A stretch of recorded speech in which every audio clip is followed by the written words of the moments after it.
The restaurant fell silent as Emma stood there, champagne glass trembling in her hand, tears threatening to spill down her cheeks. "4 years, Jake. I've been right here for 4 years, watching you raise those beautiful children alone, admiring your strength from across the office. And you never once looked my way. Why not me? I've been waiting." If you're wondering how a simple blind date turned into this heart-wrenching confession that would change 3 lives forever, stay with me. And if stories about second chances, complicated hearts, and finding love in unexpected places speak to you, please consider liking this video and subscribing to our channel for more emotional journeys that reflect the beautiful messiness of real life. Jake Mitchell hadn't planned on dating anyone that Friday night. Or any night, really. Not since Melissa had died 3 years ago, leaving him with 7-year-old Lily and 5-year-old Ethan. His world had narrowed to school drop-offs, weekend soccer games, and the quiet hours after bedtime when grief would catch up with him, heavy and familiar like an old coat he couldn't seem to shed. The marketing firm where he worked as a senior copywriter had become his sanctuary, the one place where he wasn't defined by tragedy. Emma Carter ran the creative department with precision and warmth, somehow balancing the corporate demands of their clients with genuine care for her team. Jake respected her immensely, grateful for how she'd accommodated his need for flexible hours and occasional work-from-home days when the kids were sick. "You need to start living again," his sister Jenna had insisted over their weekly Sunday dinner. "Melissa wouldn't want this, Jake. She'd hate seeing you turn down every opportunity to be happy." "I am happy," Jake had protested, watching Lily help Ethan build a Lego spaceship at the kitchen table. "I have everything I need right here." Jenna had fixed him with that look, the one that said she saw right through him. "The kids need to see you as more than just dad the provider. They need to know it's okay to move forward, to build something new without forgetting what came before." That conversation had led to tonight, to Rachel, the kindergarten teacher friend of a friend sitting across from him at Salvatore's, laughing at his awkward jokes and asking thoughtful questions about his children. "So they're with your sister tonight?" Rachel asked, taking a sip of her Pinot Noir. "Yeah. Sleepover with their cousins. It's the highlight of their month." Jake smiled, surprised by how easy this felt. Rachel was kind, unpretentious, and clearly comfortable with the idea of dating a single father. "Tell me about them," she said, leaning forward.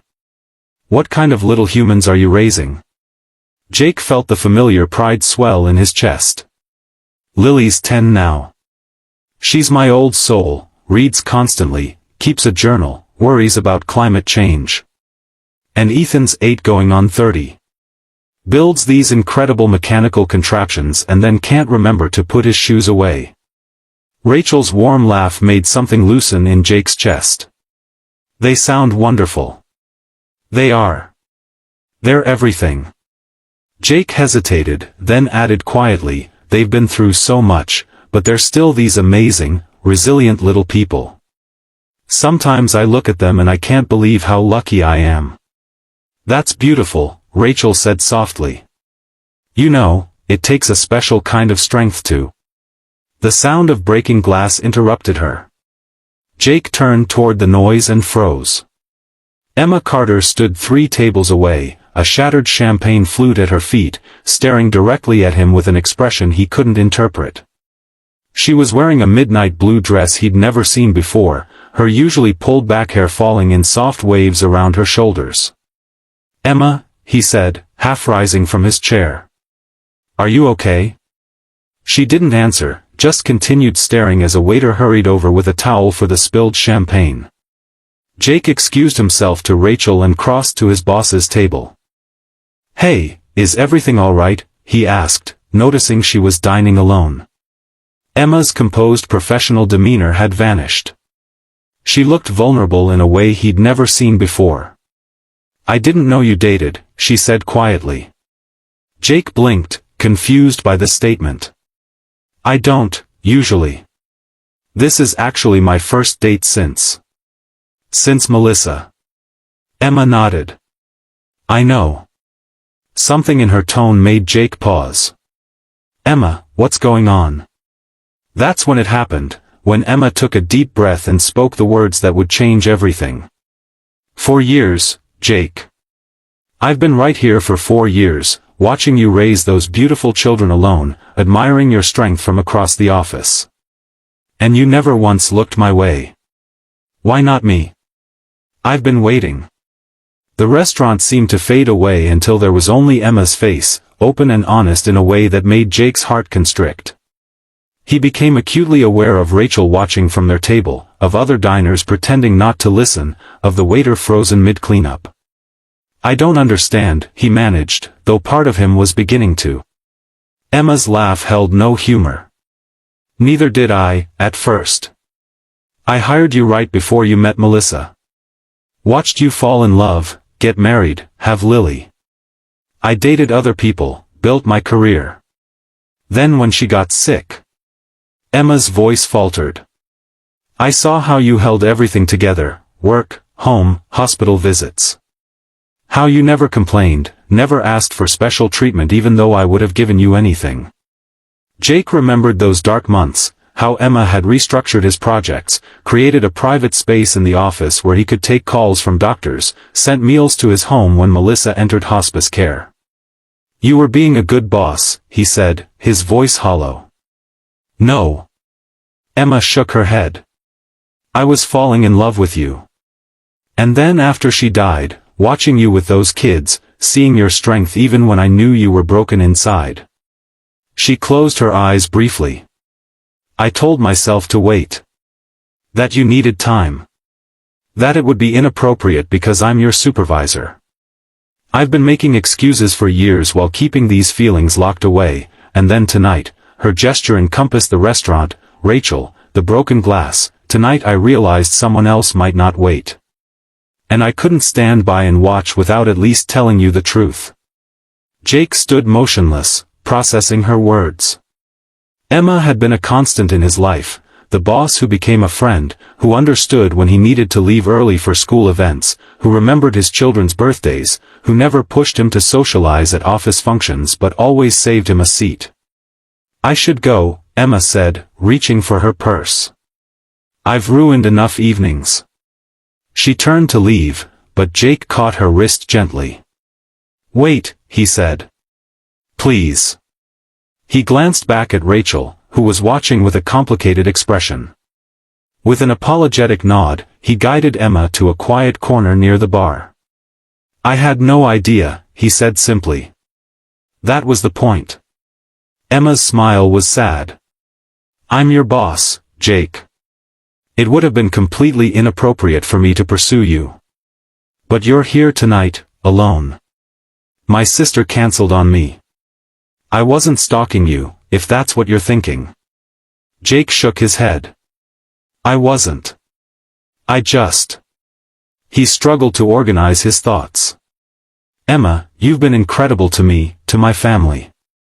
I don't know what I would have done without your support these past years. You would have figured it out. You always do. The quiet confidence in her voice struck him. Emma had always believed in him, even when he'd lost faith in himself. I should get back to my date, he said finally. But we should talk. Not here, not now, but soon. Emma nodded, composure returning. Of course. Monday, we can pretend this never happened. That's not what I meant. Jake met her eyes. I meant really talk. About all of this. Something flickered in her expression, hope, perhaps, before she nodded again. Okay. When Jake returned to the table, Rachel was sipping her wine with remarkable composure. So, she said, that was dramatic. Jake winced. Rachel, I'm so sorry. I had no idea that was going to happen. Rachel studied him for a moment, then set down her glass. Can I be honest with you? Please. When Jenna described you, she said you were still carrying your grief like a shield. I thought she was exaggerating, but watching you tonight, I see it. You've built your life around your loss and your children. She held up a hand when he started to protest. That's not a criticism. It's actually rather beautiful. But I think you've been so focused on what you lost that you haven't seen what's been right in front of you. Jake felt a flush of embarrassment. Was it that obvious? Rachel's smile was kind. The way your whole demeanor changed when you saw her? Yeah, it was pretty obvious. You might not have realized it yet, but there's something there. She's my boss, Jake said weakly. And clearly a lot more than that. Rachel reached for her purse. Look, Jake, you seem like a wonderful guy. And I think you're going to make someone very happy. But I don't think that someone is me. I really am sorry about tonight. Don't be. Some stories just need a different ending than we planned. She stood and leaned down to kiss his cheek. Call her. As Rachel walked away, Jake sat alone at the table, feeling like he was waking from a long sleep. Had he really been so blind? Had Emma truly been there all along, caring for him in ways that went beyond professional courtesy? He paid the bill and stepped out into the cool evening air. His phone buzzed with a text from Jenna. Kids are great. How's the date going? Jake stared at the screen for a long moment before typing, it's complicated. I'll explain tomorrow. The drive home was a blur of memories recontextualized, Emma bringing coffee to his desk on difficult mornings, staying late to help him finish projects when he had to leave early, the Christmas gift she'd given him last year, a framed photo of him with the kids at the company picnic, all three of them laughing at something off camera.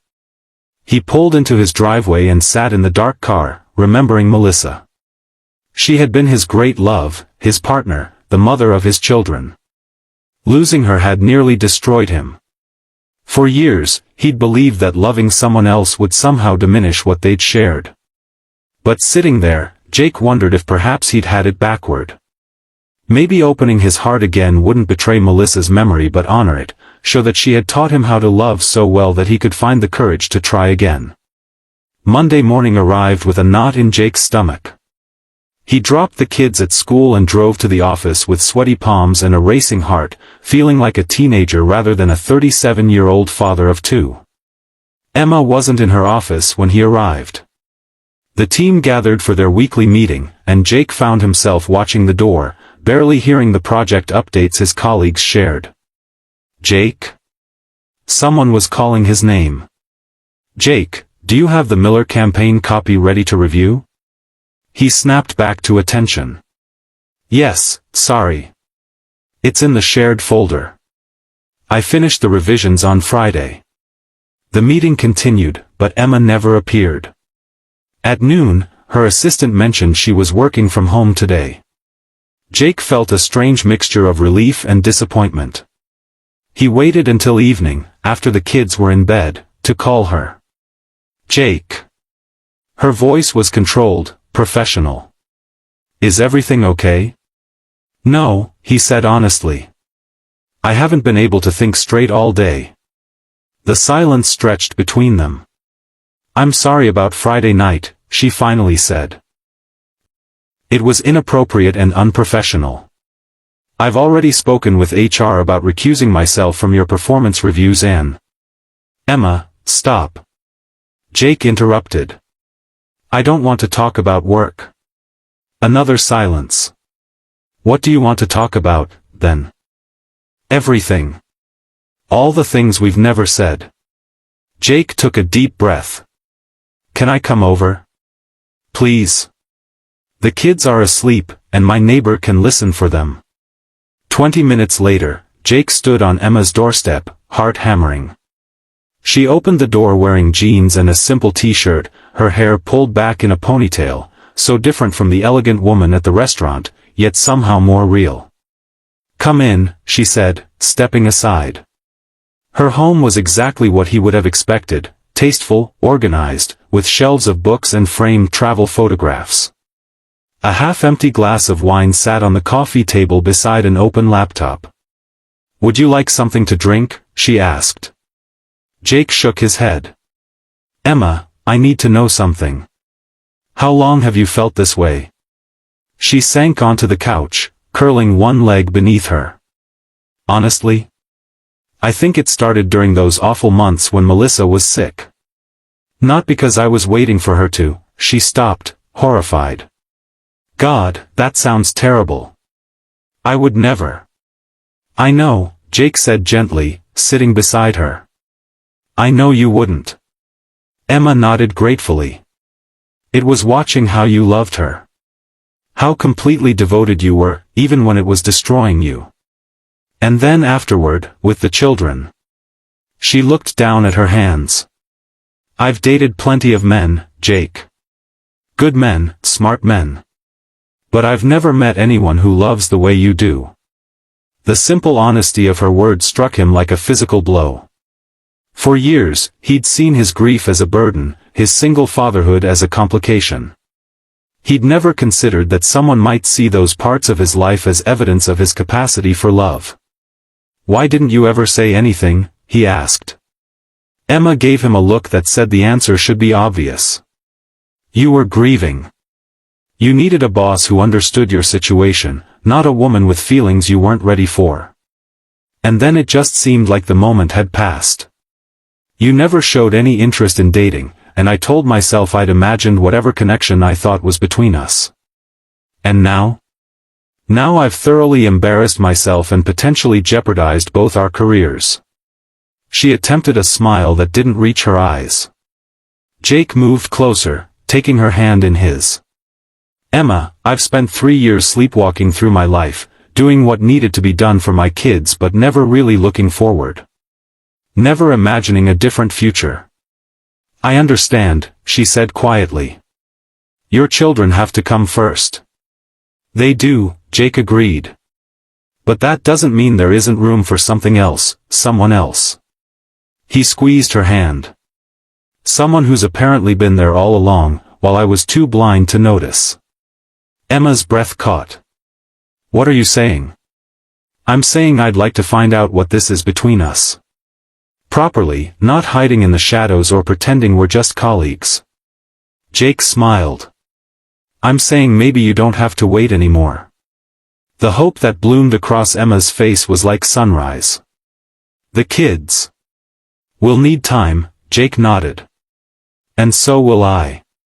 But I'd like to try, if you're willing to be patient with all 3 of us. Emma's answer was to lean forward and press her lips gently to his. It was a question more than a kiss, tentative and brief. When she pulled back, Jake felt something long dormant stir within him, possibility, future, life. Is that a yes? He asked, voice rougher than he intended. Emma smiled, the first real smile he'd seen since that night at the restaurant. That's a yes. The weeks that followed unfolded with careful steps. Jake spoke with HR about their relationship, ensuring proper protocols were followed. Emma transferred his performance reviews to another manager. They started with lunches outside the office, conversations that extended beyond work into hopes and dreams and favorite books. Jake told the children after a month, sitting them down for a family meeting at the kitchen table. I've met someone I care about, he explained carefully. Someone I'd like to spend more time with. Lily, ever watchful, studied his face. Are you going to marry her? No, sweetheart. It's not like that. We're just getting to know each other better. Is it Miss Emma from your work? Ethan asked, surprising Jake completely. How did you know that? Ethan shrugged. She always gives us the best Christmas presents. And she looks at you like Aunt Jenna looks at Uncle David. Children, Jake thought with amazement, notice everything. Would it be okay with you both if she came over for dinner sometimes? He asked. Lily considered this seriously. Does she know about Mom? Yes, honey. She knew Mom. Okay. Lily nodded. But I still want to keep Mom's picture by my bed. Always, Jake promised, throat tight with emotion. No one will ever replace your mom. Not ever. That first dinner was awkward. Emma brought homemade cookies and answered Ethan's rapid-fire questions about her job while Lily watched with quiet assessment. But by the third dinner, Lily was showing Emma her science project, and by the fifth, Ethan had fallen asleep against Emma's shoulder during movie night. 6 months into their relationship, Jake and Emma sat on his back porch, watching the children chase fireflies in the gathering dusk. "I never thought I'd have this again," Jake admitted quietly. "After Melissa died, I was sure that part of my life was over." Emma rested her head on his shoulder. "I never thought I'd have it at all. I was so focused on my career, I never made room for anything else. Until a certain broken single dad and his kids came along." "Until then," she agreed, linking her fingers with his. They were taking it slowly, building something solid and true. Emma hadn't moved in, though she spent most weekends at Jake's house now. The children had begun to rely on her, for homework help, for bedtime stories, for the special way she braided Lily's hair before school concerts. One evening, nearly a year after that fateful night at the restaurant, Jake tucked Ethan into bed while Emma finished reading to Lily in the next room. "Dad?" Ethan asked sleepily. "Is Emma going to be my stepmom?" Jake smoothed his son's hair. "Would you like that?" Ethan nodded. "She makes you smile the big smile again. And she knows how to fix my robot when it breaks." "Those are pretty good reasons," Jake acknowledged with a smile. "Mom would like her," Ethan said, his eyes drifting closed. "She told me to take care of you, and now I don't have to worry so much." Jake sat frozen, tears pricking his eyes. "When did Mom tell you that, buddy?" But Ethan was already asleep, his face peaceful in the glow of the night light. Later, when the house was quiet, Jake found Emma curled on the couch with a book. "Move in with us," he said without preamble. Emma looked up, startled. "What? Move in with us? I love you. The kids love you. This half-life we're living between two homes, it's not enough anymore." "Jake." Emma set down her book. "Are you sure? The children are ready. We're all ready." He knelt before her, taking her hands. "Melissa will always be part of our family. But you're our future, Emma. You're the one who helped me remember how to live again." Emma's eyes shimmered with tears. "I've loved you for so long," she whispered. "Watching from a distance, never thinking I'd get to be part of your life this way." "No more watching from a distance," Jake promised, drawing her close. "No more waiting." 2 years to the day after Emma's confession in the restaurant, they stood together in Jake's backyard, now their backyard, surrounded by friends and family. Lily, 12 now and growing more beautiful each day, stood beside Emma in a matching blue dress. Ethan, solemn in his first suit, held the rings. "I never expected this second chance at happiness," Jake said in his vows. "You saw me at my lowest and loved me anyway. You helped me remember that my heart was big enough for new love without losing what came before." Emma, radiant in simple white, squeezed his hands. "I waited for you because some people are worth waiting for. You and these amazing children have given me a family I never dreamed I'd have." As they sealed their vows with a kiss, Jake felt Melissa's presence, not as a ghost or a shadow, but as the foundation that had made him capable of loving again. In losing her, he had learned how precious life was, how important it was to recognize love when it appeared, even in unexpected places. Later, as they danced under string lights with Lily and Ethan joining them in an impromptu family huddle, Jake looked around at the life they had built together. A life born from tragedy but transformed into something beautiful and new. "Are you happy?" Emma asked softly, following his gaze. Jake pulled her closer, watching as Jenna twirled Ethan while Lily taught her younger cousins a complicated hand-clapping game. "More than I ever thought possible," he answered truthfully. "You?" Emma's smile lit her entire face. "I got everything I was waiting for. And so much more. Sometimes life's greatest gifts come disguised as its greatest challenges." For Jake Mitchell, losing his first love had seemed like the end of his story. But it was only a chapter, painful and transformative, in a longer tale of healing and second chances. And for Emma Carter, the courage to speak her truth after years of silence had led to the family she'd always wanted but never believed she'd find. Love, they both discovered, isn't a limited resource that runs dry after loss. It's an ever-expanding circle, growing to include new people while honoring those who came before. All it takes is the courage to recognize it when it appears, even when it's been waiting right in front of you all along. Thank you for joining us for this emotional journey. If this story touched your heart or reminded you that second chances can appear in unexpected places, please like this video and subscribe to our channel. Your support helps us continue sharing stories that remind us all of the beautiful resilience of the human heart. Leave a comment below with your thoughts or share your own story of finding love when you least expected it. Until next time, remember that sometimes the love we're looking for has been waiting patiently beside us all along.